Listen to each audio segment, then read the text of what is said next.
വാർത്താമഴ വിശദമായ റിപ്പോർട്ടുകളിലേക്ക് കടക്കുകയാണ്. ഇന്നത്തെ വാർത്താ ദിനത്തിൽ പുറത്തുവന്ന വളരെ പ്രധാനപ്പെട്ട എല്ലാ വാർത്തകളിലൂടെയും പ്രതികരണങ്ങളിലൂടെയും ഇനിയുള്ള 1 മണിക്കൂർ സമയം നമ്മൾ കടന്നുപോകും. മാസപ്പടി കേസിൽ മകളെ പ്രതിചേർത്തതിൽ പ്രതികരണവുമായി മുഖ്യമന്ത്രി പിണറായി വിജയൻ. പ്രതിചേർത്തതിനെ ഗൗരവമായി കാണുന്നില്ല എന്നും കേസ് കോടതിയിലല്ലേ നടക്കട്ടെ എന്നുമായിരുന്നു മുഖ്യമന്ത്രിയുടെ പ്രതികരണം. മകൾ ഉൾപ്പെട്ട കേസിനെ പാർട്ടി പ്രതിരോധിച്ചതിനെ ബിനീഷ് കോടിയേരിയുടെ കേസുമായി താരതമ്യപ്പെടുത്തേണ്ട. മാസപ്പടി കേസിൽ തന്റെ പേര് വന്നതുകൊണ്ടാണ് കൃത്യമായി തിരിച്ചറിഞ്ഞ് പാർട്ടി പ്രതിരോധിച്ചതെന്നും മുഖ്യമന്ത്രി വിശദീകരിച്ചു. മാസപ്പടി കേസിൽ മകൾ വീണയെ പ്രതിചേർത്ത ദിവസം നടത്തിയ വാർത്താസമ്മേളനത്തിൽ മുഖ്യമന്ത്രിക്ക് നേരെ ഉയർന്ന ചോദ്യങ്ങൾ അത്രയും അതേക്കുറിച്ച് തന്നെയായിരുന്നു. കേസ് ഒട്ടും ബാധിച്ചിട്ടില്ല എന്ന മട്ടിലായിരുന്നു മറുപടി. കേസല്ലേ, കോടതിയിലല്ലേ, നടക്കട്ടെ, അതിൻ്റെ ശേഷം കാണാം. നമുക്ക് അത്ര ഗൗരവമായിട്ട് കാണുന്നില്ല. ബിനീഷ് കോടിയേരിക്കെതിരായ കേസിൽ മൗനം പാലിച്ച CPM മാസപ്പടി കേസിൽ പ്രതിരോധം തീർക്കുന്നതിലെ വൈരുദ്ധ്യവും മുഖ്യമന്ത്രിക്ക് നേരെ ചോദ്യമായി. അതിൽ ബിനീഷിൻ്റെ കാര്യത്തിൽ കോടിയേരി ബാലകൃഷ്ണനെ പറ്റി പരാമർശം ഉണ്ടായിരുന്നില്ല. ഇതിൽ എൻ്റെ മകൾ എന്ന് പറഞ്ഞുകൊണ്ടാണ് തുടങ്ങിയത്. അതുതന്നെയാണ് പ്രശ്നം. ലക്ഷ്യം എന്താണെന്ന് പാർട്ടി കൃത്യമായി തിരിച്ചറിഞ്ഞിട്ടുണ്ട്. നോക്ക് നിങ്ങൾ എത്രത്തോളം ആകുമെന്നുള്ളത്. എന്നെ അത് ബാധിക്കുന്ന കാര്യമല്ല. നിങ്ങൾക്ക് വേണ്ടത് എൻ്റെ രക്തമാണ്. അത് അത്ര വേഗം കിട്ടുന്നൊരു കാര്യമല്ല. അത് മനസ്സിലാക്കുക. തുടർ ചോദ്യങ്ങൾക്ക് മറുപടി നൽകാനെന്ന് പറഞ്ഞ മുഖ്യമന്ത്രി അല്പം രോഷം പൂണ്ടു. കരിമണൽ കമ്പനിക്ക് നൽകിയ സഹായവും ആദായനികുതി രേഖയിലെ PV എന്ന പേരും ചൂണ്ടിക്കാട്ടിയപ്പോൾ രോഷം ഇരട്ടിച്ചു. അത് അവർക്ക് അതിനകത്ത് പലരെയും പേര് പറഞ്ഞിട്ടുണ്ടല്ലോ. ആ പറഞ്ഞ പേരുകളിൽ ചില വ്യക്തതകളുണ്ട്. ആ വ്യക്തതയുള്ളവർ അവരവരുടെ പാർട്ടിയിലെ എതിരാളികളാണ് എന്നുള്ളത് കൊണ്ട് അവരെ ഒന്ന് വകവരുത്താം, ഈ അവസരം ഉപയോഗിച്ച് എന്ന് ഉദ്ദേശിക്കുന്ന പലരും ഉണ്ട്. അതിന് ഈ PV എടുക്കുന്നുണ്ടാവും കേട്ടോ. അതൊന്നും എന്നെ ബാധിക്കുന്ന കാര്യമല്ല. സേവനം വിട്ടു നൽകാതെയാണ് വീണ വിജയന്റെ കമ്പനി പണം പറ്റിയെന്ന ആക്ഷേപത്തെപ്പറ്റിയും മുഖ്യമന്ത്രി പ്രതികരിച്ചു. എൻ്റെ മകള് നടത്തുന്ന സ്ഥാപനം നൽകിയ സേവനത്തിന് അവർ നൽകിയ പ്രതിഫലം അത് കള്ളപ്പണമല്ലല്ലോ. അത് റെക്കോർഡ് അനുസരിച്ച് വന്നല്ലേ. അതിന് കൊടുക്കേണ്ട ഇൻകം ടാക്സ്, അതിന് കൊടുക്കേണ്ട GST, ഇതെല്ലാം കൃത്യമായി കൊടുത്തു കഴിഞ്ഞല്ലേ. 24 തിരുവനന്തപുരം. മാസപ്പടി കേസിലെ SFIO തുടർ നടപടികൾക്ക് സ്റ്റേ ഇല്ല. കേസ് നേരത്തെ പരിഗണിച്ച ജസ്റ്റിസ് സുബ്രഹ്മണ്യം പ്രസാദിന്റെ ബെഞ്ചിലേക്ക് മാറ്റി. ഈ മാസം 21-ന് പുതിയ ബെഞ്ച് വാദം കേൾക്കും. അന്വേഷണ റിപ്പോർട്ടിൽ ശശിധരൻ കർത്ത 1-ാം പ്രതിയും മുഖ്യമന്ത്രിയുടെ മകൾ വീണ 11-ാം പ്രതിയുമാണ്. മാസപ്പടി കേസിലെ SFIOയുടെ തുടർ നടപടികൾ സ്റ്റേ ചെയ്യണമെന്ന CMRLന്റെ ആവശ്യത്തിൽ തൽക്കാലം ഇടപെടാതെയാണ് ഡൽഹി ഹൈക്കോടതിയുടെ ഉത്തരവ്. വാദം ആരംഭിച്ച ഘട്ടത്തിൽ തന്നെ ഹർജി തീർപ്പാക്കും വരെ തുടർ നടപടി ഉണ്ടാകില്ലെന്ന് നേരത്തെ കേസ് പരിഗണിച്ച ജസ്റ്റിസ് സുബ്രഹ്മണ്യം പ്രസാദ് വാക്കാൽ പറഞ്ഞിരുന്നുവെന്ന് CMRLന് വേണ്ടി ഹാജരായ കപിൽ സിബൽ പറഞ്ഞു. വാക്കാലുള്ള പരാമർശം ജുഡീഷ്യൽ റെക്കോർഡിൽ ഇല്ലെന്ന് കോടതി അറിയിച്ചു. അന്വേഷണം പൂർത്തിയായി റിപ്പോർട്ട് കോടതിയിൽ നൽകിയെങ്കിൽ ഈ ഹർജി എങ്ങനെ നിലനിൽക്കുമെന്ന് കോടതി ചോദിച്ചു. കേസിൽ SFIOയുടെ അന്വേഷണത്തിന് പിന്നാലെ ED വരുന്നുവെന്നും ഇത് ഗുരുതര പ്രത്യാഘാതമുണ്ടാക്കുമെന്നും കപിൽ സിബൽ വാദമുയർത്തി. CMRLന്റെ ആവശ്യം കൂടി കണക്കിലെടുത്താണ് കേസ് മുൻപ് പരിഗണിച്ചിരുന്ന ജസ്റ്റിസ് സുബ്രഹ്മണ്യം പ്രസാദിന്റെ ബെഞ്ചിലേക്ക് മാറ്റിയത്. CMRLന്റെ 2 ഹർജികളിലെയും ആവശ്യം ഇനി പുതിയ ബെഞ്ചായിരിക്കും പരിശോധിക്കുക. SFIOയുടെ തുടർ നടപടികൾ സ്റ്റേ ചെയ്യണമെന്ന CMRLന്റെ 2-ാമത്തെ ഹർജി നിലനിൽക്കുമോ എന്നതും പുതിയ ബെഞ്ച് പരിശോധിക്കും. ഹർജികൾ ഈ മാസം 21-ന് പരിഗണിക്കും. കേസിൽ SFIOയുടെ അന്വേഷണ റിപ്പോർട്ടിലാകെ 13 പേരാണ് പ്രതികൾ. ശശിധരൻ കർത്തയാണ് 1-ാം പ്രതി. മുഖ്യമന്ത്രി പിണറായി വിജയന്റെ മകൾ വീണ വിജയൻ 11-ാം പ്രതിയും. 114 രേഖകളും 72 സാക്ഷികളും അന്വേഷണ റിപ്പോർട്ടിലുണ്ട്. കേസ് പ്രത്യേക കോടതി ഈ ആഴ്ച പരിഗണനയ്ക്കെടുക്കും. 24 ഡൽഹി. മാസപ്പടി കേസിൽ മുഖ്യമന്ത്രിയുടെ മകൾ വീണയെ ചോദ്യം ചെയ്യാൻ ED. SFIO രേഖകൾ പരിശോധിച്ച ശേഷം ഹാജരാകാൻ ആവശ്യപ്പെട്ട് സമൻസ് നൽകും. 2024 മാർച്ചിൽ മാസപ്പടി കേസിൽ ED ECIR രജിസ്റ്റർ ചെയ്തിരുന്നു. വീണയ്ക്ക് EDക്ക് മുന്നിലും ഹാജരാകേണ്ടി വരുമെന്ന് ഷോൺ ജോർജ് പറഞ്ഞു. കള്ളപ്പണം വെളുപ്പിക്കൽ നിരോധന നിയമപ്രകാരം കഴിഞ്ഞ വർഷം മാർച്ചിൽ രജിസ്റ്റർ ചെയ്ത കേസിലാണ് ED നടപടികൾ പുനരാരംഭിക്കുന്നത്.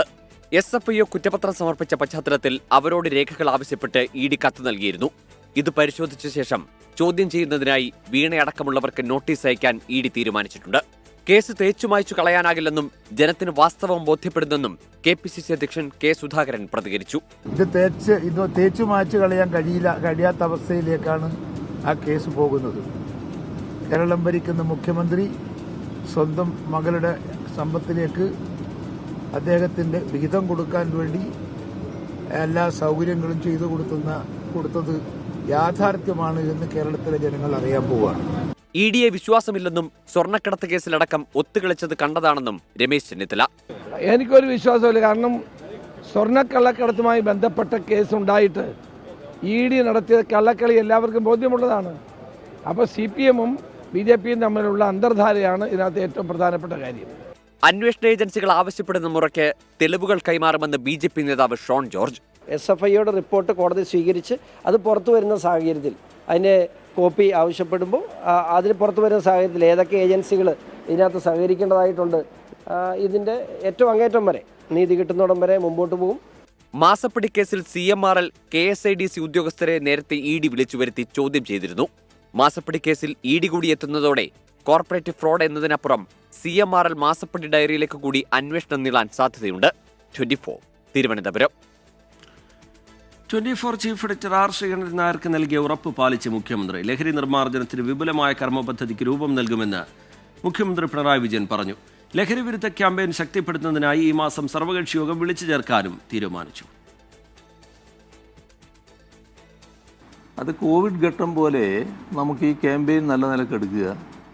ഞാൻ ഉദ്ദേശിക്കുന്നത് ജനങ്ങളെ ബോധവൽക്കരിക്കലാണ് പ്രധാനം. പല നടപടികൾ സ്വീകരിക്കും. ഓരോ ആഴ്ചയും എന്താണ് സംഭവിക്കുന്നത് എന്നത് ജനങ്ങളെടുത്ത് തുറന്നു പറയണമെന്നാണ്. ആ കാര്യവും നിർവഹിക്കാൻ ഞാൻ ഉദ്ദേശിക്കുന്നുണ്ട്.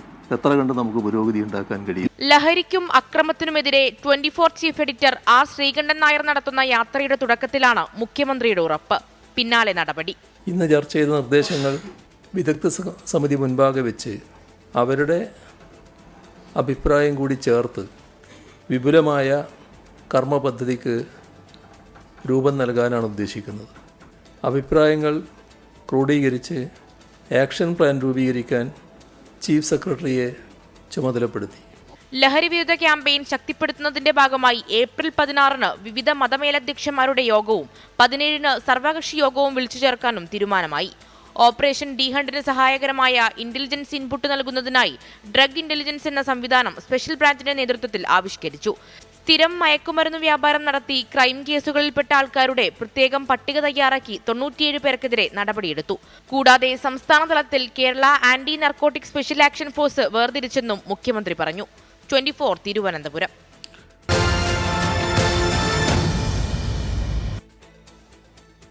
SKN40 കേരള യാത്രയുടെ പാലക്കാട് ജില്ലാ പര്യടനം പൂർത്തിയായി. വള്ളുവനാടിന്റെ സ്ഥിരാകേന്ദ്രമായ ഒറ്റപ്പാലത്ത് നിന്ന് good morning with R. Sreekandan Nair ഷോയോടെയാണ് ഇന്നത്തെ യാത്ര തുടങ്ങിയത്. വാണിയംകുളത്തും ചെർപ്പുളശ്ശേരിയിലും യാത്രയ്ക്ക് ഐക്യദാർഢ്യവുമായി നിരവധി പേർ എത്തി.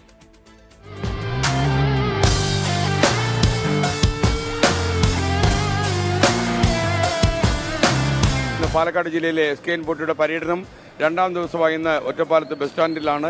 ലഹരി മഹാവിപത്തിനെതിരെ കൈമൈ മറന്ന് പോരാടാൻ കേരളമാകെ ഒന്നിക്കുകയാണ്. SKN40 ജനകീയ യാത്രയുടെ രണ്ടാം ദിനവും വൻ ജനപങ്കാളിത്തം. വള്ളുവനാടിന്റെ ചരിത്രമുറങ്ങുന്ന ഒറ്റപ്പാലത്ത് നിന്ന് good morning with R. Sreekandan Nair ഷോയോടെയാണ് തുടക്കം. പരമ്പരാഗത കലാരൂപമായ തിറയാട്ടത്തോടെ വരവേൽപ്പ്.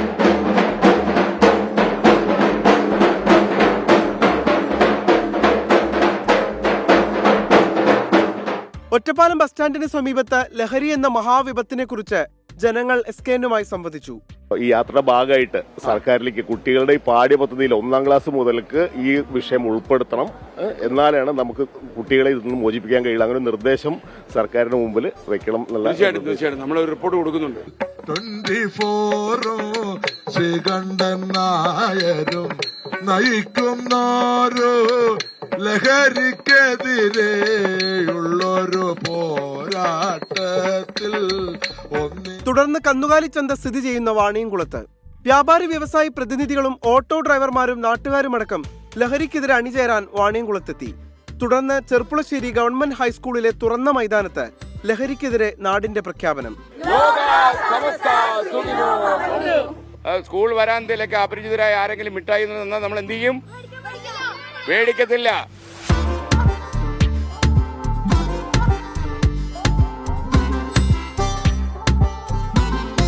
ഉച്ചയ്ക്ക് ശേഷം മണ്ണാർക്കാട് എത്തിയ യാത്രയ്ക്ക് പിന്തുണയുമായി കുടുംബശ്രീ, അംഗൻവാടി വർക്കേഴ്സ്, ഹരിതകർമ്മ സേനാംഗങ്ങൾ, ആശാ വർക്കേഴ്സ് എന്നിവരുമെത്തി. അല്ല, അതാണ് ഇപ്പൊ ഇവിടെ ഏറ്റവും വലിയ വിപത്ത് ഉണ്ടാക്കുന്നത്. ഇപ്പൊ പല അക്രമങ്ങളും പിള്ളേരുടെ ഭാഗത്തുനിന്നും ഒക്കെ ഉണ്ടാകുന്നതിന് ബേസിക് ആയിട്ടുള്ള കാരണം ലഹരി തന്നെയാണ്. എല്ലാ പ്രവർത്തനം നടത്തുന്നതുകൊണ്ട് നമുക്കൊരു വിശ്വാസമുണ്ട് പാടെ തുടച്ചു നിൽക്കുന്നുള്ളത്. മണ്ണാർക്കാട് നടന്ന സമാപന സമ്മേളനത്തിൽ വൻ ജനപങ്കാളിത്തമാണ് ഉണ്ടായത്. യാത്ര കഴിഞ്ഞ് 15 ദിവസം കഴിയുമ്പോൾ പ്രതിപക്ഷ നേതാവ് വി ഡി സതീശന്റെ സാന്നിധ്യത്തിൽ ഒരു റിപ്പോർട്ട്, സംശുദ്ധിയോടെ സത്യങ്ങൾ മാത്രമുള്ള റിപ്പോർട്ട് ഞങ്ങൾ മുഖ്യമന്ത്രിക്ക് കൊടുക്കും. കാരണം ഈ കേരളത്തിൽ രാസലഹരി വിൽക്കുന്ന ആളുകൾ ഉണ്ടാകാൻ പാടില്ല. ആ ഒരൊറ്റ ആത്മാർത്ഥതയ്ക്ക് വേണ്ടി ഒരു ചോര കിനിയുന്ന സത്യസന്ധതയുടെ പേരിൽ ഒരു റിപ്പോർട്ട് നമ്മൾ കൊടുക്കും. നാളെ മലപ്പുറം ജില്ലയിലാണ് കേരള യാത്ര. 24 പാലക്കാട്. എറണാകുളം മൂവാറ്റുപുഴയിൽ MDMA-യും കഞ്ചാവും കൈത്തോക്കുമായി യുവാക്കൾ എക്സൈസിന്റെ പിടിയിൽ. 3280 മില്ലിഗ്രാം MDMA, 5 ഗ്രാം കഞ്ചാവ്, 3 മൊബൈൽ ഫോണുകൾ, ഒരു കൈത്തോക്ക് എന്നിവ കണ്ടെടുത്തിട്ടുണ്ട്. അമൽ സുരേന്ദ്രൻ വിവരങ്ങളുമായി കൊച്ചിയിൽ നിന്ന് ചേരുകയാണ്. അമൽ, എന്താണ് വിശദാംശങ്ങൾ? അമൽ, റീജിത്ത്, നമുക്കറിയാവുന്നതാണ് ലഹരി സംഘങ്ങളുമായി, ലഹരി മാഫിയയുമായി ബന്ധപ്പെട്ട അക്രമ സംഭവങ്ങൾ സംസ്ഥാനത്തിന്റെ പല ഭാഗങ്ങളിലും റിപ്പോർട്ട് ചെയ്യുന്ന സാഹചര്യങ്ങൾ ഉണ്ടായിരുന്നു. ഇപ്പോൾ ഭയപ്പെടുത്തുന്ന ഒരു വാർത്തയാണ് മൂവാറ്റുപുഴയിൽ നിന്ന് വന്നിരിക്കുന്നത്. ലഹരി സംഘങ്ങൾ മാരുതി സ്വിഫ്റ്റ് കാറിൽ യാത്ര ചെയ്യുന്നതിനിടയിൽ എക്സൈസിന് കിട്ടിയ രഹസ്യ വിവരത്തെ തുടർന്നാണ് മൂവാറ്റുപുഴ കടാതി സംഗമം ജംഗ്ഷനിൽ വെച്ച് ഇവരെ പോലീസ് പരിശോധിക്കുന്നത്. ഇതിന്റെ ഭാഗമായി ഇവരിൽ നിന്ന് 3280 ഗ്രാം MDMA-യും 5 ഗ്രാം കഞ്ചാവും ഒരു കൈത്തോക്കും 3 മൊബൈൽ ഫോണുകളും കണ്ടെടുത്ത സ്ഥിതി ഉണ്ടായിരുന്നു. അതായത് ലൈസൻസ് ഇല്ലാത്ത കൈത്തോക്കുമായിട്ടാണ് ഈ ലഹരി സംഘങ്ങൾ നഗരം ചുറ്റുന്ന സാഹചര്യം ഉണ്ടായിരുന്നത്. ഇതേ തുടർന്നാണ് പോലീസ് ഇവരെ നിരീക്ഷണത്തിലാക്കുകയും ഇവരെ വലയിലാക്കുന്ന ഒരു സാഹചര്യം ഉണ്ടാവുന്നത്. ഏതായാലും കോളേജിലെ വിദ്യാർത്ഥികൾക്കും സിനിമാ മേഖലയിൽ പ്രവർത്തിക്കുന്ന പലർക്കും വേണ്ടിയിട്ടാണ് ഈ രാസലഹരിയും മറ്റ് ലഹരി വസ്തുക്കളും കൊണ്ടു നടന്നിരുന്നത്, അതിന്റെ വിപണനം നടത്തിയിരുന്നത് എന്നാണ് പോലീസ് നമ്മളോട് പറയുന്നത്. ഏതായാലും തുടർന്ന് വരും ദിവസങ്ങളിലും ഇത്തരത്തിലുള്ള പരിശോധനകൾ നടത്തും എന്ന് പോലീസ് പറഞ്ഞിട്ടുണ്ട്. അതോടൊപ്പം നമ്മൾ കാണേണ്ടത് ഐരുമല സ്വദേശി ഷാജി മകൻ സലീം, പുത്തൻപുര വീട്ടിൽ കരയിൽ കിഴക്കേ കുടിയിൽ രമേശൻ മകൻ ഹരീഷ്, കടാതിക്കരയിൽ തറവേല വീട്ടിൽ ബാലു മകൻ സജിൻ എന്നീ 3 പേരെയാണ് എക്സൈസിന്റെ പിടിയിലായിട്ടുള്ളത്. ഇവരെ വൈദ്യ പരിശോധനയ്ക്ക് ശേഷം കോടതിയിൽ ഹാജരാക്കുമെന്നാണ് നമുക്കറിയാൻ സാധിച്ചിരിക്കുന്നത്. റിജിത്ത്. അമൽ സുരേന്ദ്രൻ കൊച്ചിയിൽ നിന്ന് വിശദാംശങ്ങൾ പങ്കുവയ്ക്കുകയായിരുന്നു. 3 സ്റ്റാർ വരെയുള്ള ഹോട്ടലുകൾക്ക് ഡ്രൈഡേയിൽ ഇളവ് നൽകിക്കൊണ്ട് സർക്കാരിന്റെ പുതിയ മദ്യനയം. ടൂറിസം പരിപാടികൾ ബുക്ക് ചെയ്തിട്ടുണ്ടെങ്കിൽ ഡ്രൈഡേ ദിവസം പ്രത്യേക ഫീസ് ഈടാക്കി മദ്യം വിളമ്പാം. 3 സ്റ്റാർ വരെയുള്ള ഹോട്ടലുകളിൽ കള്ള് വിളമ്പാനും മദ്യനയത്തിൽ അനുമതിയുണ്ട്. വിനോദസഞ്ചാര യാനങ്ങളിലും മദ്യം വിളമ്പാൻ അനുമതി നൽകുന്ന മദ്യനയം മന്ത്രിസഭ അംഗീകരിച്ചു. ഈ സാമ്പത്തിക വർഷത്തെ മദ്യനയത്തിലാണ് ഡ്രൈഡേയിലടക്കം ഇളവ് നൽകുന്ന തീരുമാനത്തിലേക്ക് സർക്കാർ കടന്നിരിക്കുന്നത്. മദ്യനയത്തിലെ ഇളവുകളെല്ലാം വിനോദസഞ്ചാര മേഖലയെ ലക്ഷ്യം വെച്ചാണ്. ഇന്റർനാഷണൽ കോൺഫറൻസുകളോ ഡെസ്റ്റിനേഷൻ വെഡ്ഡിങ്ങോ മറ്റു ടൂറിസം പരിപാടികളോ ബുക്ക് ചെയ്തിട്ടുണ്ടെങ്കിൽ 3 സ്റ്റാർ വരെയുള്ള ഹോട്ടലുകളെ ഡ്രൈ ഡേയിൽ മദ്യം വിളമ്പാൻ അനുവദിക്കും. അനുമതിക്കായി എക്സൈസ് കമ്മീഷണർക്ക് ഹോട്ടലുകൾ അപേക്ഷ നൽകണം. 50,000 രൂപ ഫീസ് ഈടാക്കി ഇംഗ്ലീഷ് മാസം 1 മദ്യം വിളമ്പാൻ പ്രത്യേക അനുമതി നൽകാമെന്നാണ് പുതിയ മദ്യനയത്തിലെ വ്യവസ്ഥ. ക്രൂയിസ് ഷിപ്പ്, ക്രൂയിസ് ബോട്ട് തുടങ്ങിയ യാനങ്ങളിലും മദ്യം വിളമ്പാൻ ഇനി മുതൽ അനുമതി ഉണ്ടാകും. ക്രൂയിസ് ബോട്ടുകളുടെ ക്ലാസിഫിക്കേഷൻ അനുസരിച്ചായിരിക്കും അനുമതി. ഹൗസ് ബോട്ടുകൾ ഇതിൽ ഉൾപ്പെടില്ല. നക്ഷത്ര ഹോട്ടലുകളിൽ കേരളത്തിന് തനത് പാനീയമായ കള്ള് വിളമ്പാനുള്ള അനുമതിയാണ് പുതിയ മദ്യനയത്തിലെ മറ്റൊരു ശ്രദ്ധേയമായ തീരുമാനം. വിളമ്പുന്ന കള്ള് ഹോട്ടലിന് പരിധിയിലുള്ള റേഞ്ചിലെ കള്ള് ഷാപ്പിൽ നിന്ന് വേണം വാങ്ങാൻ. കള്ള് ഷാപ്പുകളോടനുബന്ധിച്ചുള്ള നാടൻ ഭക്ഷണശാലകളിലും കള്ള് വിളമ്പാൻ അനുമതിയുണ്ട്. കുപ്പിയിലടച്ച കള്ളും മൂല്യവർദ്ധിത ഉൽപ്പന്നങ്ങളും കയറ്റുമതി ചെയ്യാനും പുതിയ മദ്യനയം അനുമതി നൽകുന്നു. ലേലത്തിൽ പോകാത്ത കള്ള് ഷാപ്പുകളുടെ നടത്തിപ്പ് തൊഴിലാളികളുടെ സംഘത്തിന് കൈമാറും. ബാറുകളുടെ പ്രവർത്തന സമയത്തിൽ മാറ്റം വരുത്താൻ പുതിയ മദ്യനയം തയ്യാറായിട്ടില്ല. ബാറുകളുടെ ലൈസൻസ് ഫീസിലും മാറ്റമില്ല. ഇപ്പോൾ പ്രതിവർഷം 35 ലക്ഷം രൂപയായ ബാറുകളുടെ ലൈസൻസ് ഫീസ് ഇനിയും കൂട്ടിയാൽ പൂട്ടിപ്പോകുമെന്നാണ് എക്സൈസ് വകുപ്പിന്റെ വിലയിരുത്തൽ. ആർ ശ്രീജിത്ത്, 24, തിരുവനന്തപുരം. വഖഫ് ഭേദഗതി നിയമം ഭരണഘടനാ വിരുദ്ധമെന്ന് പ്രമേയം പാസാക്കി AICC അഹമ്മദാബാദ് സമ്മേളനം. മുസ്ലിങ്ങൾക്ക് പിന്നാലെ ക്രിസ്ത്യാനികൾക്ക് നേരെയും സംഘപരിവാർ തിരിയുകയാണെന്ന് ഓർഗനൈസർ ലേഖനം ചൂണ്ടിക്കാട്ടി രാഹുൽ ഗാന്ധി പറഞ്ഞു. തെരഞ്ഞെടുപ്പ് അട്ടിമറി തടയാൻ ബാലറ്റിലേക്ക് മടങ്ങണമെന്ന് മല്ലികാർജുൻ ഖർഗെ ആവശ്യപ്പെട്ടു. സ്ഥാനാർത്ഥി നിർണയത്തിലടക്കം DCCകൾക്ക് കൂടുതൽ അധികാരം നൽകാനും തീരുമാനിച്ചു. वक्फ बिल फ्रीडम ऑफ रिलीजन पर आक्रमण है, कॉन्स्टिट्यूशन पर आक्रमण है. उसके एकदम बाद ऑर्गेनाइजर में लिखते हैं कि अब जो क्रिश्चियन कम्युनिटी है उनकी जमीन पर हम आक्रमण करने जा रहे हैं. വഖഫിൽ പാർട്ടിക്കുള്ളിൽ ആശയക്കുഴപ്പങ്ങളില്ലെന്ന പ്രഖ്യാപനമാണ് രാഹുൽ നടത്തിയത്. ഇത് മുസ്ലിങ്ങളെ മാത്രം ബാധിക്കുന്ന പ്രശ്നമായി കാണേണ്ട. ക്രിസ്ത്യൻ സമുദായത്തിനെതിരെയും അവർ തിരിഞ്ഞുകഴിഞ്ഞെന്ന് ഓർഗനൈസറിൽ വന്ന ലേഖനം ചൂണ്ടിക്കാട്ടി രാഹുൽ പറഞ്ഞു. വഖഫ് ബോർഡിൽ മുസ്ലിം ഇതര അംഗത്തെ ഉൾപ്പെടുത്തുന്നത് അനുവദിക്കില്ലെന്ന് കോൺഗ്രസ് അധ്യക്ഷൻ മല്ലികാർജുൻ ഖർഗെയും പറഞ്ഞു. हिंदू टेंपल में मुस्लिम नहीं रहता, कोई गुरुद्वारा में नहीं रहता या गुरुद्वारा में दूसरा और कोई नहीं रहता। अरे ये बात ये तो छोड़िए। ബാലറ്റിലേക്ക് മടങ്ങാനുള്ള ആഹ്വാനവും പാർട്ടി സമ്മേളനത്തിലുണ്ടായി. മഹാരാഷ്ട്രയിലെ തെരഞ്ഞെടുപ്പ് ഫലം ഖർഗെയും രാഹുലും എടുത്തുകാട്ടി. തെരഞ്ഞെടുപ്പ് കമ്മീഷൻ ഒത്തുകളിക്കുകയാണെന്ന് ഇരുവരും ആരോപിച്ചു. പാർട്ടിയെ ശക്തമായി തിരിച്ചു കൊണ്ടുവരുന്നതിന് ജില്ലാ അധ്യക്ഷന്മാർക്കും കമ്മിറ്റികൾക്കും കൂടുതൽ അധികാരവും ഉത്തരവാദിത്വവും നൽകും. സ്ഥാനാർത്ഥി നിർണയത്തിലടക്കം ജില്ലാ അധ്യക്ഷന്മാരുടെ നിർദ്ദേശങ്ങൾക്ക് കാര്യമായ പരിഗണന കിട്ടുമെന്നും രാഹുലും ഖർഗെയും പറഞ്ഞു. ഇന്ത്യ സഖ്യത്തെ കൂടുതൽ ഒരുമയോടെ മുന്നോട്ട് കൊണ്ടുപോകണമെന്നും സമ്മേളനം തീരുമാനമെടുത്തു. വഖഫും ജാതി സെൻസസും EVM-നെതിരായ പ്രതിഷേധവും അടക്കം മുൻ നിലപാടുകളിൽ നിന്ന് ഒട്ടും പുറകോട്ടില്ലെന്ന പ്രഖ്യാപനവുമായാണ് അഹമ്മദാബാദിൽ AICC സമ്മേളനം അവസാനിക്കുന്നത്. സബർമതി തീരത്തെ AICC വേദിയിൽ നിന്നും വരുൺ വടശ്ശേരിക്കരയ്ക്കൊപ്പം ശ്രീനാഥ് ചന്ദ്രൻ, 24. വഖഫ് നിയമ ഭേദഗതിയെ ന്യായീകരിച്ച് പ്രധാനമന്ത്രി നരേന്ദ്രമോദി. പ്രീണന രാഷ്ട്രീയത്തിനായി കോൺഗ്രസ് കൊണ്ടുവന്ന മാറ്റങ്ങൾ നിർവീര്യമാക്കാനാണ് വഖഫ് നിയമ ഭേദഗതിയെന്ന് പ്രധാനമന്ത്രി പറഞ്ഞു. വഖഫ് നിയമത്തിന് ശേഷം ക്രിസ്ത്യാനികളുടെ ഭൂമിയിലേക്കാണ് BJP ലക്ഷ്യമിടുന്നതെന്ന് ലോക്സഭാ പ്രതിപക്ഷ നേതാവ് രാഹുൽ ഗാന്ധി പറഞ്ഞു. വഖഫ് നിയമ ഭേദഗതിയിൽ പ്രധാനമന്ത്രി നരേന്ദ്രമോദിയുടെ പ്രതികരണം കോൺഗ്രസിനെ ലക്ഷ്യം വച്ചായിരുന്നു.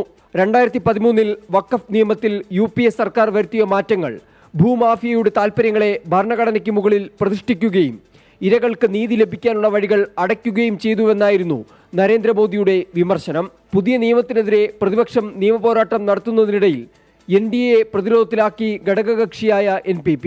വഖഫ് നിയമ ഭേദഗതിക്കെതിരെ സുപ്രീം കോടതിയെ സമീപിക്കുമെന്ന് NPP MLA നൂറുൽ ഹസൻ അറിയിച്ചു. വഖഫ് നിയമ ഭേദഗതിക്കെതിരെ മണിപ്പൂരിൽ പ്രതിഷേധം ശക്തമാകുന്നതിനിടെയാണ് NPPയുടെ നീക്കം. കേരളത്തിലും വഖഫ് നിയമ ഭേദഗതിയുമായി ബന്ധപ്പെട്ട ചർച്ചകൾ സജീവമാണ്. പുതിയ നിയമം കേരളത്തെ ബാധിക്കില്ലെന്ന് മന്ത്രി V അബ്ദുറഹിമാൻ പറഞ്ഞു. രാജ്യത്തെ മറ്റു സംസ്ഥാനങ്ങളിൽ നിയമ ഭേദഗതി വലിയ പ്രത്യാഘാതങ്ങൾ ഉണ്ടാക്കും. ഒറ്റ നോട്ടത്തിൽ കേരളത്തിൽ ഒരു വഖഫിനെയും ഇത് ബാധിക്കാൻ പോകുന്നില്ല. കേരളത്തിൽ മറ്റൊരു മാറ്റവും ഈ നിയമം മൂലം ഉണ്ടാകുമ്പോൾ. ജമ്മു കശ്മീർ നിയമസഭാ സമ്മേളനത്തിൽ ഇന്നും പുതിയ വഖഫ് നിയമത്തെ ചൊല്ലി ബഹളമുണ്ടായി. സഭാ നടപടികൾ നിർത്തിവെച്ച ചർച്ച ചെയ്യണമെന്ന് ഭരണകക്ഷിയിലെ MLA-മാരുടെ ആവശ്യം സ്പീക്കർ തള്ളിയതോടെയാണ് സഭയിൽ ബഹളമുണ്ടായത്. 24 ഡൽഹി. മുനമ്പത്തേത് വഖഫ് ഭൂമിയാണെന്ന് ഫറൂഖ് കോളേജ് 1969 സത്യവാങ്മൂലം നൽകിയെന്ന വാദവുമായി വഖഫ് ബോർഡ്. എന്നാൽ അങ്ങനെ ഒരു സത്യവാങ്മൂലം ഉണ്ടോ എന്നറിയില്ല എന്നായിരുന്നു ഫറൂഖ് കോളേജിന്റെ അഭിഭാഷകൻ ട്രിബ്യൂണലിനെ അറിയിച്ചത്. മുനമ്പത്തേത് വഖഫ് ഭൂമി എന്നായിരുന്നു 1971 പറവൂർ സബ് കോടതി വിധി. ഈ വിധിയിലാണ് ഇന്ന് വഖഫ് ട്രിബ്യൂണലിൽ പരിശോധന നടന്നത്. 1969 മുനമ്പം ഭൂമി വഖഫാണെന്ന് ഫാറൂഖ് കോളേജ് പറവൂർ സബ് കോടതിയിൽ സത്യവാങ്മൂലം നൽകിയതായി വഖഫ് ബോർഡ് ഇന്ന് വാദിച്ചു. എന്നാൽ ഇങ്ങനെയൊരു സത്യവാങ്മൂലം ഉണ്ടോ എന്ന് അറിയില്ലെന്നായിരുന്നു ഫാറൂഖ് കോളേജിന്റെ അഭിഭാഷകൻ അറിയിച്ചത്. കൊടുത്തെന്ന് പറയുന്നു, അത് ഞാൻ കണ്ടിട്ടില്ല. അവരുടെ കയ്യിൽ ആ ഡോക്യുമെന്റ് ഉണ്ടെന്ന് പറയുന്നു. അവർ പ്രൊഡ്യൂസ് ചെയ്യാമെന്ന് പറഞ്ഞിട്ടുണ്ട്, പ്രൊഡ്യൂസ് ചെയ്തിട്ടില്ല. ഒരു പറഞ്ഞിട്ടില്ലെന്നാണ് ഫറൂഖ് കോളേജ് പറയുന്നത്. അതേസമയം ഫാറൂഖ് കോളേജിന് ഭൂമി നൽകിയ സിദ്ദിഖ് സേഠിന്റെ മകൾ സുബൈദയുടെ മക്കൾ ഭൂമി വഖഫാണെന്ന മുൻ നിലപാടിൽ മലക്കം മറിഞ്ഞു. ഭൂമി വഖഫല്ലെന്നാണ് ഈ കുടുംബത്തിന്റെ വാദം. മുനമ്പത്തെ ഭൂമി വഖഫാണെന്നും തിരിച്ചെടുക്കണമെന്നും വഖഫ് ബോർഡിൽ അർജി നൽകിയ മക്കളാണ് നിലപാട് മാറ്റിയത്. കേസിൽ കക്ഷി ചേർന്ന സിദ്ദിഖ് സേഠിന്റെ മറ്റു കുടുംബങ്ങൾ ഇപ്പോഴും ഭൂമി വഖഫ് എന്ന നിലപാടിൽ ഉറച്ചു നിൽക്കുകയാണ്. ഭൂമി വഖഫ് എന്ന 1971 പറവൂർ സബ് കോടതിയുടെ വിധി ശരിവെച്ചുള്ള 1975 ഹൈക്കോടതി വിധിയിൽ നാളെ പരിശോധന നടക്കും. 24 കോഴിക്കോട്. ന്യൂനപക്ഷങ്ങൾക്കെതിരായ പരാമർശങ്ങളിൽ എല്ലാവർക്കും ജാഗ്രത വേണമെന്ന് മുഖ്യമന്ത്രി പിണറായി വിജയൻ. SNDP യോഗം ജനറൽ സെക്രട്ടറി വെള്ളാപ്പള്ളി നടേശന്റെ മലപ്പുറം പരാമർശത്തിലായിരുന്നു മുഖ്യമന്ത്രിയുടെ പ്രതികരണം. നവോത്ഥാന സമിതി അധ്യക്ഷ സ്ഥാനത്ത് നിന്ന് വെള്ളാപ്പള്ളി ഒഴിവാക്കുമോ എന്ന ചോദ്യത്തിന് മുഖ്യമന്ത്രി മറുപടി നൽകിയില്ല. വെള്ളാപ്പള്ളി നടേശനെ പിന്തുണച്ച് നാഷണൽ ലീഗ് നേതാക്കൾ കണിച്ചുകുളങ്ങരയിലെ വസതിയിൽ എത്തി.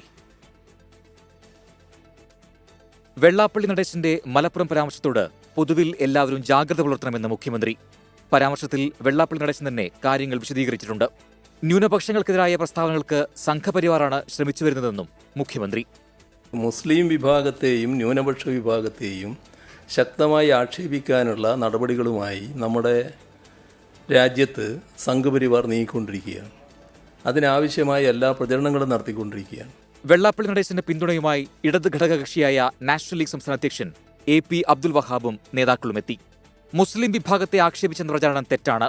ചില രാഷ്ട്രീയ നേതാക്കളുടെ തന്ത്രങ്ങളെയാണ് വെള്ളാപ്പള്ളി തുറന്നുകാട്ടിയതെന്നും AP അബ്ദുൽ വഹാബ്. അദ്ദേഹം ചില യാഥാർത്ഥ്യങ്ങൾ പങ്കുവച്ചു. സാറ് പറഞ്ഞ സംഗതികൾ തെറ്റിദ്ധരിപ്പിക്കപ്പെട്ടുകൊണ്ടിരിക്കുന്നതിലുള്ള ആശങ്കയും പ്രത്യേകിച്ചും കേരളത്തിൽ ഇത്തരത്തിലുള്ള പ്രചാരണങ്ങൾ മുതലെടുക്കാൻ വർഗീയ ശക്തികളുണ്ട്. മലപ്പുറം പരാമർശത്തെ മുസ്ലിം ലീഗ് നേതാക്കൾ ദുർവ്യാഖ്യാനം ചെയ്തുവെന്ന് വെള്ളാപ്പള്ളി നടേശൻ. ലീഗുമായി സഹകരിക്കാതെ ആയപ്പോൾ തന്നെ മുസ്ലിം വിരോധിയാക്കി. മുസ്ലിം സമുദായത്തിന്റെ കുത്തകാവകാശം ഏറ്റെടുക്കാനുള്ള അവകാശം ലീഗിനില്ലെന്നും വെള്ളാപ്പള്ളി നടേശൻ പറഞ്ഞു. ഈ മുസ്ലിം ലീഗ് എന്ന് പറഞ്ഞാൽ മുസ്ലിം സമുദായത്തിന്റെ കുത്തകാവകാശം ഏറ്റെടുത്ത് നടത്താനുള്ള അവകാശമൊന്നും അവർക്കില്ല. 3 പതിറ്റാണ്ട് SNDP യോഗത്തിന്റെ ജനറൽ സെക്രട്ടറി സ്ഥാനം പൂർത്തിയാക്കുന്ന വെള്ളാപ്പള്ളി നടേശന് ചേർത്തല യൂണിയൻ സംഘടിപ്പിക്കുന്ന മഹാസംഗമം വെള്ളിയാഴ്ച മുഖ്യമന്ത്രി പിണറായി വിജയൻ ഉദ്ഘാടനം ചെയ്യും. 24 തിരുവനന്തപുരം, ആലപ്പുഴ. ആശാസമരം തീർക്കാൻ സമരക്കാർ കൂടി വിചാരിക്കണമെന്ന് മുഖ്യമന്ത്രി പിണറായി വിജയൻ. ആശമാരിൽ 95% സമരത്തിലില്ല. എന്നിട്ടും അവരെ അവഗണിച്ചിട്ടില്ല. സർക്കാരിന് നടപ്പാക്കാൻ പറ്റുന്ന പലതും ഇതിനകം നടപ്പാക്കിയെന്നും മുഖ്യമന്ത്രി പറഞ്ഞു. സമരവുമായി മുന്നോട്ടു പോകുമെന്ന് സമരം ചെയ്യുന്ന ആശാ വർക്കേഴ്സ് അറിയിച്ചു. സെക്രട്ടേറിയറ്റിന് മുന്നിൽ ആശാപ്രവർത്തകർ സമരം ആരംഭിച്ച് 59ാം ദിവസമാണ് സമരക്കാരുടെ ആവശ്യങ്ങളോട് മുഖ്യമന്ത്രി പ്രതികരിച്ചത്. ആശാപ്രവർത്തകരിൽ ഭൂരിപക്ഷവും സമരത്തിലില്ല. എന്നിട്ടും സമരക്കാരെ അവഗണിച്ചില്ല. 5 തവണ ചർച്ച നടത്തി. ആശാപ്രവർത്തകരുടെ ഓണറേറിയം ഉൾപ്പെടെ വർദ്ധിപ്പിച്ചത് ഇടത് സർക്കാരെന്നും ഇത്രയും നൽകുന്ന സംസ്ഥാന സർക്കാരിനെതിരെയാണോ കേന്ദ്രത്തിനെതിരെയാണോ സമരം ചെയ്യേണ്ടതെന്ന് ആലോചിക്കണമെന്നും മുഖ്യമന്ത്രി പിണറായി വിജയൻ. 2016 മുതൽ ഇതുവരെ എടുത്താൽ LDF സർക്കാർ 6000 രൂപയുടെ വർധനവാണ് ഓണറേറിയത്തിൽ ആശമാർക്ക് നൽകിയത്. ആ സർക്കാരിന് എതിരെയാണോ, ഇൻസെൻറ്റീവ് ഉയർത്താത്ത കേന്ദ്ര സർക്കാരിനെതിരെയാണോ സമരം ചെയ്യേണ്ടത്? അംഗീകൃത ട്രേഡ് യൂണിയനുകൾ സർക്കാർ നിലപാട് അംഗീകരിച്ചിട്ടുണ്ട്. സമരം ചെയ്യുന്ന സംഘടന മാത്രമാണ് നിലപാട് പറയാത്തതെന്നും മുഖ്യമന്ത്രിയുടെ വിമർശനം. സമരം ചെയ്യുന്ന KHW എന്ന സംഘടനയുമായി ആലോചിച്ച് പറയാം എന്ന് പറഞ്ഞാണ് ഇവർ പോയത്. എന്നാൽ അവർ സമരത്തിൽ നിന്നും പിന്മാറാൻ തയ്യാറായില്ല. എന്നാൽ മുഖ്യമന്ത്രിയുടെ വാദങ്ങൾ തള്ളുകയാണ് ആശാ വർക്കേഴ്സ്. ആവശ്യങ്ങൾ പൂർണ്ണമായി അംഗീകരിക്കും വരെ സമരം തുടരും.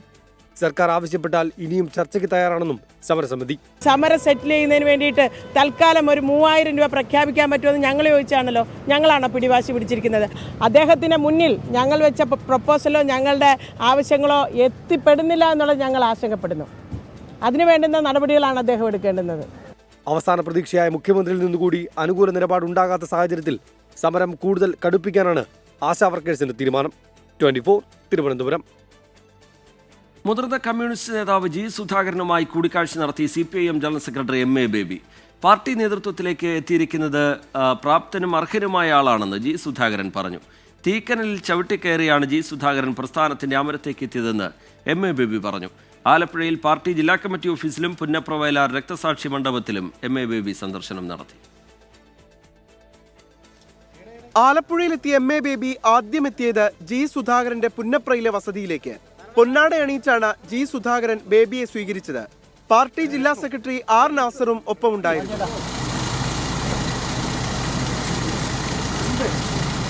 MA ബേബിയുമായുള്ള ബന്ധം ഒരിക്കലും മുറിഞ്ഞു പോകില്ലെന്നും 57 വർഷത്തെ ഇരുവരുടെയും ബന്ധത്തെപ്പറ്റിയും G. സുധാകരൻ വാചാലനായി. 1967-68 മുതൽ ബേബിയുമായി കൊല്ലത്ത് ഞങ്ങളൊരു 7-8 വർഷക്കാലം അവിടെ തന്നെയാണ് പ്രവർത്തിച്ചത്. അന്ന് ഭക്ഷണത്തിന് കാശില്ലാതെ നല്ല ഷർട്ടും മുണ്ടുമൊന്നും വാങ്ങാനോ നനയ്ക്കാനോ ഒന്നും പൈസ ഇല്ലാത്തൊരു കാലത്താണ് ഞങ്ങളൊക്കെ പ്രവർത്തിച്ചത്. വിദ്യാർത്ഥി സംഘടനാ പ്രവർത്തന കാലത്ത് G. സുധാകരൻ തങ്ങൾക്ക് അധ്യാപകൻ കൂടിയായിരുന്നുവെന്ന് MA ബേബി. ഞങ്ങളൊക്കെ സുധാകരൻ സാർ എന്നാണ് വിളിക്കുന്നത്. അത് ബഹുമാനം കാണിക്കാൻ ആണ് സാധാരണ സാറെന്ന് ചേർക്കുന്നത്. പക്ഷെ ഞങ്ങളെല്ലാം കൊല്ലത്ത് SFI പ്രവർത്തകരായി വരുമ്പം സഖാവ് G. സുധാകരൻ സാറ് വിദ്യാർത്ഥി പ്രസ്ഥാനത്തിന്റെ നേതാവും പാർട്ടിയുടെ നേതാവും യുവജന അന്നത്തെ KSYFന്റെ നേതാവും ഒക്കെ ആയിരിക്കുമ്പോൾ തന്നെ പഠിപ്പിക്കുകയും ചെയ്യുമായിരുന്നു. അങ്ങനെയാണ് ഈ സാറെന്നുള്ള സംബോധന വ്യാപകമായിട്ടുണ്ടായത്. പിന്നീട് CPIM ജില്ലാ കമ്മിറ്റി ഓഫീസിലെത്തിയ MA ബേബിക്ക് പ്രവർത്തകർ സ്വീകരണം നൽകി.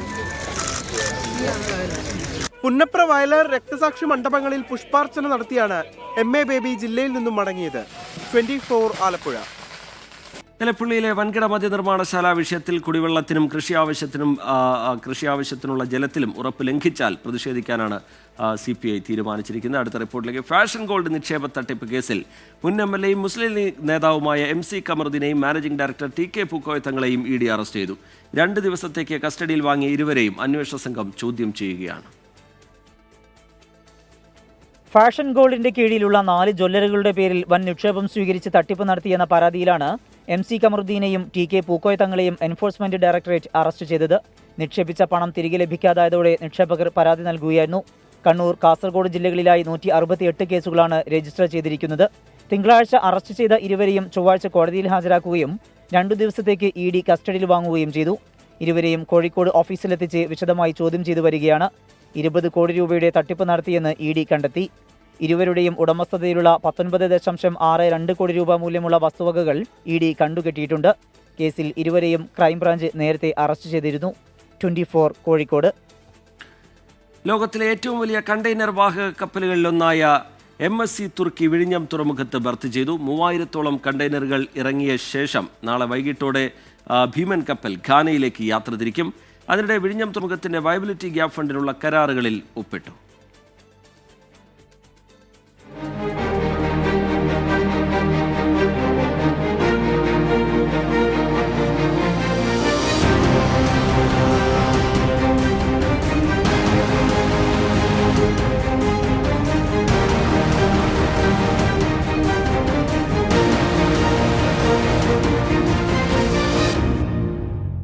മറൈൻ തുറമുഖത്തിൽ വിഴിഞ്ഞം അന്താരാഷ്ട്ര തുറമുഖത്തെ അടയാളപ്പെടുത്തുന്ന ചരിത്രമാണ് ദാ ഈ ആനയിച്ചു കൊണ്ടുവരുന്നത്. വൈകിട്ട് 5:30 ലോകത്തെ ഏറ്റവും വലിയ കണ്ടെയ്നർ കപ്പൽ സീരീസിലെ MSC തുർക്കി വിഴിഞ്ഞത്തണഞ്ഞു. ദക്ഷിണേന്ത്യയിലെ ഒരു തുറമുഖത്ത് ഈ ഭീമൻ കപ്പൽ നങ്കൂരമിടുന്നത് ആദ്യം. കൊളംബോ, ദുബൈ തുറമുഖങ്ങളിൽ പോലും ഈ ശ്രേണിയിലെ കപ്പൽ അടുത്തിട്ടില്ലെന്നാണ് MSC കമ്പനി വ്യക്തമാക്കുന്നത്. 399.9 മീറ്റർ നീളവും 61.3 മീറ്റർ വീതിയുമുള്ള കപ്പലിന് 24,346 കണ്ടെയ്നറുകൾ വഹിക്കാം. സിംഗപ്പൂരിൽ നിന്നും ഇക്കഴിഞ്ഞ 2-നാണ് കപ്പൽ പുറപ്പെട്ടത്. 3000-ഓളം കണ്ടെയ്നറുകൾ ഇറക്കി നാളെ വൈകിട്ട് ഘാനയിലെ ടെമ പോർട്ടിലേക്ക് യാത്ര തിരിക്കും. തുറമുഖത്തിന്റെ ഔദ്യോഗിക കമ്മീഷനിങ് നടക്കും മുൻപാണ് ഇങ്ങനെ ഒരു ചരിത്ര നേട്ടം. തിരുവനന്തപുരം മാസ്കറ്റ് ഹോട്ടലിൽ നടന്ന ചടങ്ങിൽ വിഴിഞ്ഞം തുറമുഖത്തിന്റെ വയബിലിറ്റി ഗ്യാപ് ഫണ്ടിനുള്ള കരാറുകളിലും ഒപ്പിട്ടു. കേന്ദ്രവും പണം സ്വീകരിക്കുന്ന അദാനി വിഴിഞ്ഞം പോർട്ട് പ്രൈവറ്റ് ലിമിറ്റഡ് കമ്പനിയും ബാങ്ക് കൺസോർഷ്യവുമായുള്ള ത്രികക്ഷി കരാറിലും തുറമുഖത്ത് നിന്നുള്ള വരുമാനത്തിന്റെ 20% ലാഭവിഹിതം കേന്ദ്ര സർക്കാരുമായി പങ്കിടാമെന്ന 2ാമത്തെ കരാറിലുമാണ് ഒപ്പുവെച്ചത്. BGF കരാറിൽ ഒപ്പിട്ടത് ചരിത്രമുഹൂർത്തമെന്ന് മന്ത്രി VN വാസവൻ. ഏതാണ്ട് 250-ൽ പരം ഷിപ്പുകൾ വന്ന് 6 ലക്ഷത്തിനടുത്ത് TEU കണ്ടെയ്നറുകൾ കൈകാര്യം ചെയ്യാൻ കഴിഞ്ഞ രൂപത്തിലേക്ക് ഈ ചുരുങ്ങിയ സമയങ്ങൾക്കുള്ളിൽ മാറിക്കഴിഞ്ഞപ്പോൾ ലോകഭൂപടത്തിൽ തന്നെ MSCയുടെ ഏറ്റവും വലിയ കപ്പലുകൾ ഉൾപ്പെടെ ഇവിടെ എത്തിച്ചേരുന്ന സാഹചര്യം നാം തിരിച്ചറിഞ്ഞു. ഇതൊരു ചരിത്ര മുഹൂർത്തമാണ്. അനന്തപുരിയിൽ നടന്ന ചരിത്രപ്രധാനമായ ഈ എഗ്രിമെൻ്റ് ഒപ്പുവയ്ക്കൽ, അതുവഴി BGF, തുടർന്ന് ഭാവി പ്രവർത്തനങ്ങളുമായി മുന്നോട്ട് പോകൽ അടക്കമുള്ള കാര്യങ്ങളിൽ നമുക്ക് ഏറ്റവും അഭിമാനത്തോടെ ആഹ്ലാദത്തോടെ ഈ പ്രോജക്റ്റ് പൂർത്തിയാക്കാൻ വേണ്ടിയുള്ള പ്രവർത്തനങ്ങളിലേക്ക് കടക്കാം.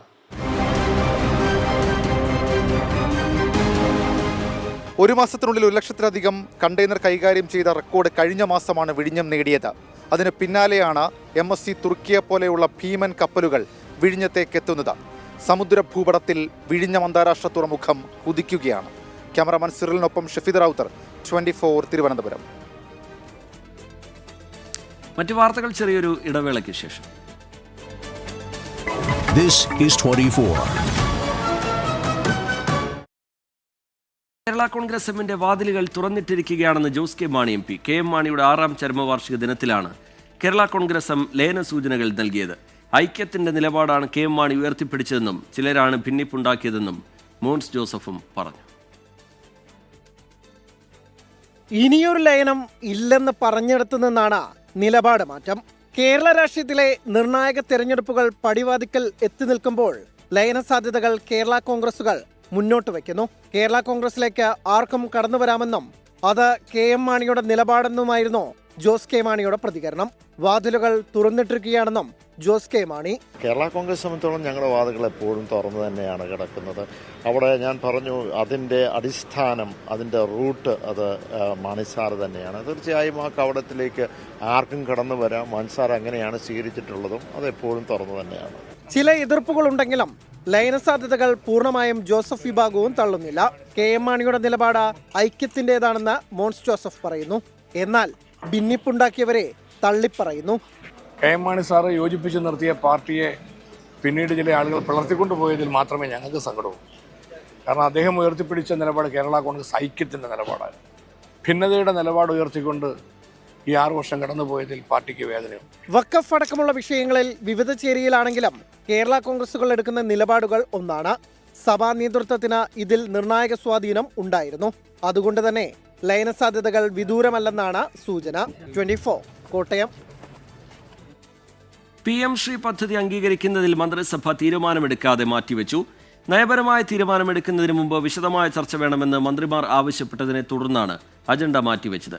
കേന്ദ്ര നിർദ്ദേശങ്ങളിൽ വ്യക്തത വന്ന ശേഷം അടുത്ത മന്ത്രിസഭാ യോഗം തീരുമാനമെടുക്കുമെന്ന് വിദ്യാഭ്യാസ മന്ത്രി വി ശിവൻകുട്ടി അറിയിച്ചു. PM ശ്രീ പദ്ധതിയിൽ ചേരുന്നതിന് കേന്ദ്ര സർക്കാരുമായി ധാരണാപത്രം ഒപ്പിടുന്നതാണ് ഇന്നത്തെ മന്ത്രിസഭാ യോഗത്തിൽ ചർച്ചയ്ക്ക് വന്നത്. 2 വർഷത്തിലേറെ നീണ്ട എതിർപ്പ് മാറ്റിവെച്ചാണ് സർക്കാർ പദ്ധതിയിൽ ചേരുന്നത് പരിഗണിച്ചത്. എന്നാൽ പദ്ധതിയുമായി ബന്ധപ്പെട്ട കേന്ദ്രത്തിന്റെ മാർഗനിർദ്ദേശങ്ങളിൽ വിശദമായ ചർച്ച വേണമെന്ന് മന്ത്രിമാർ ആവശ്യപ്പെട്ടു. പദ്ധതിയിൽ ചേരുന്നതിനോടുള്ള എതിർപ്പ് നേരത്തെ തന്നെ വ്യക്തമാക്കിയിരുന്ന CPM മന്ത്രിമാർ ഇന്നും നിലപാട് ആവർത്തിച്ചു. ഇതോടെയാണ് തീരുമാനമെടുക്കാതെ മാറ്റിവെച്ചത്.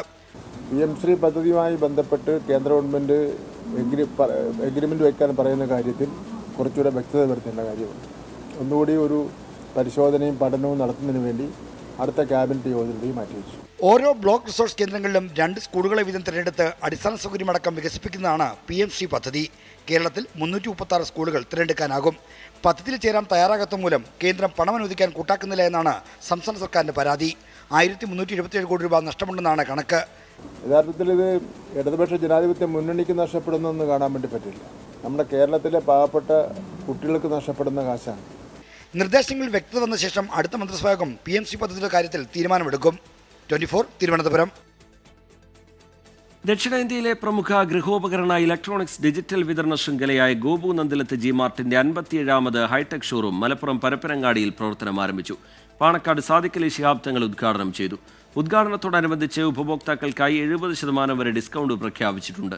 Gopu Nandilath group chairman Gopu Nandilath, Shiny Gopu Nandilath, director Aishwarya Nandilath, executive director Arjun Nandilath എന്നിവർ ചേർന്ന് ഭദ്രദീപം തെളിയിച്ചു. മികച്ച വിൽപ്പനാനന്തര സേവനവും ഗുണമേന്മയുമാണ് ഗോപു നന്ദിലത്ത് ഷോറൂമുകളുടെ പ്രത്യേകതയെന്ന് ഡയറക്ടേഴ്സ് അറിയിച്ചു. ഗോപു നന്ദിലത്ത് G-മാർട്ട് ഇന്ന് ഗൃഹോപകരണങ്ങൾക്ക് 70% വരെ ഡിസ്കൗണ്ടാണ് നൽകുന്നത് ചില്ലാക്ക് ഓഫറിലൂടെ. അതുകൂടാതെ AC-കൾക്ക് 50% വരെ ഡിസ്കൗണ്ട് ഞങ്ങൾ നൽകുന്നു.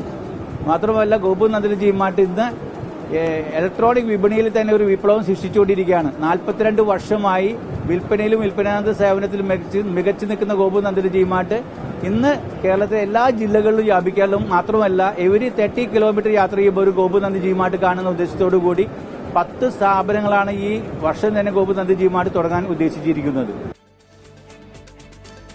ഈ റിപ്പോർട്ടോടെ വാർത്താമഴയുടെ സമയം പൂർത്തിയാവുകയാണ്.